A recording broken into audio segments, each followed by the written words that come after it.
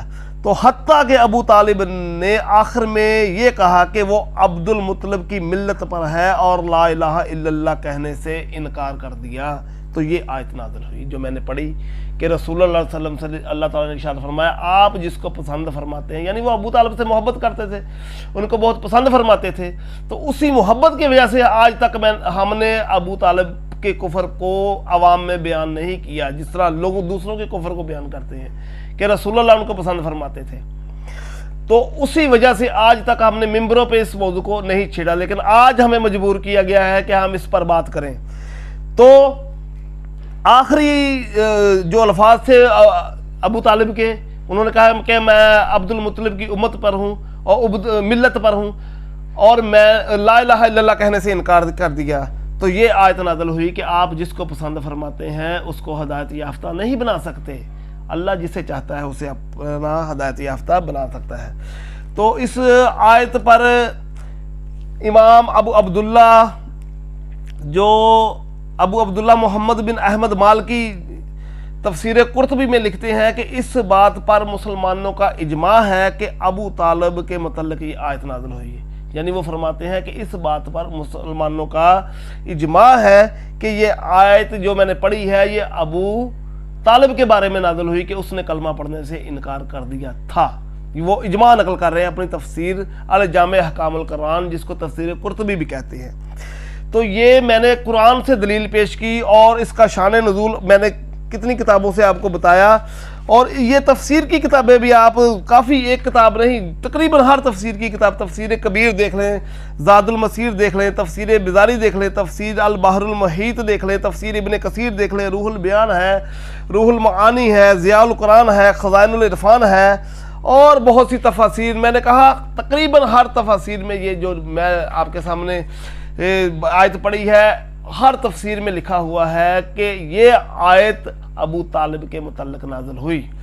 تو میں نے آپ کی یہ دلیل کا جواب دیا کہ آپ کے قاعدے کے مطابق اگر اس طرح مسلمان مانیں گے آپ ابو طالب کو کہ اس کے گھر سے اللہ کا رسول کھاتا رہا، تو فرعون کے گھر سے بھی اللہ کا رسول کھاتا رہا، پھر فرعون کو بھی مسلمان ماننا پڑے گا. تو یہ دلیل آپ کی بالکل باطل ہے، جھوٹی ہے، من گڑت ہے. یہ دلیل آپ کے اپنوں میں جو واہ واہ کرتے ہیں آپ، میں نے ایسے بھی عوام دیکھی ممبر پر بیٹھ کے خطیب گالیاں نکال رہا تو وہ آگے سے سبحان اللہ کہتے ہیں. ایسے جاہل لوگ بھی دیکھے ابھی بھی ہیں، گالیوں پر سبحان اللہ کرتے ہیں. وہ ماں بہن کی گالیاں نکال رہا ہوتا ہے خطیب اور سامنے بیٹھے ہو سبحان اللہ کہتے ہیں. وہ گالیوں سے پتہ نہیں کیا وہ معرفت حاصل کر رہے ہیں، یہ میری سمجھ میں آج تک نہیں آیا. تو یہ دلیل جو اس طرح کے جہلا کے لیے کافی ہو سکتی ہے، آپ کے لیے کافی ہو سکتی ہے، لیکن اہل علم کے لیے یہ کافی نہیں ہے. یہ دلیل نہیں ہے، اس کو دلیل کہنا بھی جو ہے نا وہ درست نہیں ہے. یہ آپ کا باطل قسم کا ایک استدلال ہے جو ثابت نہیں ہو سکا. تو میں نے آپ کی دلیل کا جواب دیا. اپنے دعوے کے مطابق آپ میری بیعت نہ کریں، بس اپنا موقف درست کر لیں، اپنا موقف اعلیٰ حضرت کے موقف پر لیں. آپ اپنے آپ کو سنی کہتے ہیں نا، رجوع بھی کہتے ہیں میں سنی ہوں، یہ ہوا، پھر آپ کو بتانا پڑتا ہے میں سنی ہوں. تو آپ پہلے اس طرح کی حرکتیں نہ کریں لوگ آپ پر شک کریں.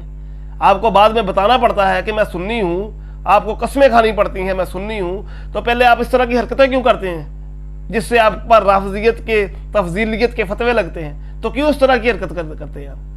تو جناب آپ بیعت نہ کریں، اپنا موقف درست کریں اور اپنی اس بات سے رجوع کریں، یہی میرے لیے کافی ہوگا بس.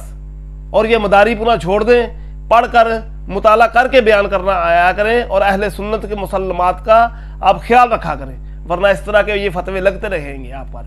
اور یہ بھی آپ یاد رکھیں کہ اب ہم نے بولنا شروع کر دیا ہے ابو طالب کے بارے میں، تو جو بھی اب بولے گا وہ اس دھیان سے بولے میں نے ایک دلیل دی ہے، ابھی قرآن کی اور بھی آیات باقی ہیں، اور پھر اتنی ایک دلیل نہیں، دلائل اتنے دیں گے کہ آپ کا منہ بند ہو جائے گا انشاءاللہ۔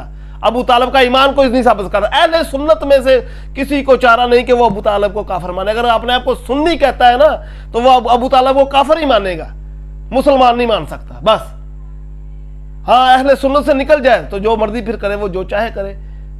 امام نووی نے شرح مسلم میں لکھا ہوا ہے کہ اہل سنت کا اس پر اجماع ہے کہ ابو طالب کی موت کفر پر ہوئی، اور بڑے بڑے اکابر علماء نے اس کے کفر کا قول کیا۔ آپ کس کس کو گالیاں دیں؟ اوے مولوی، یہ اب ایکٹنگ کرنی جو ہے چھوڑیں، یہ فلموں میں ایکٹنگ اچھی لگتی ہے، یہ سٹیج پر ممبر رسول پر اس طرح کی ایکٹنگ اچھی نہیں لگتی۔ اور کرنا تو لوئیاں لا کے سنو، او مولوی فتوے لانا لیا۔